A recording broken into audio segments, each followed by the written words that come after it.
Hujambo na karibu. Kulingana na namna ambavyo tumemuona Mwijaku amewakemea wakenya kuingilia kuhusiana na mambo ya Tanzania. Kulingana na Mwijaku amesema ya kwamba wakenya shughulikeni na mambo ya Kenya. Ya kwenu yamewashinda, sasa mnataka kukuja kuingilia ya Tanzania. Nyinyi ni kitu kidogo sana kwetu.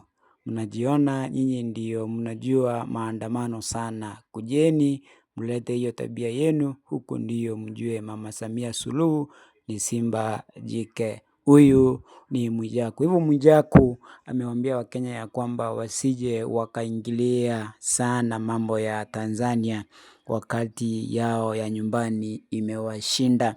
Kama wanataka wamjue nani yeye ni nani, Samia Suluhu amesema ya kwamba Samia Suluhu ni simba jike. Kwa hivyo amewaonya wakenya wakome kuingilia mambo ya Tanzania na washughulike na yale ambayo yako katika nchi yao. Haya ndio mambo ambayo yanajitokeza kwa sasa. Langu jina ni lasalia kuwa Maskini Msomi na hii ni Maskini Msomi TV, na lengo langu siku zote ni ili la kukufahamisha. Siku njema.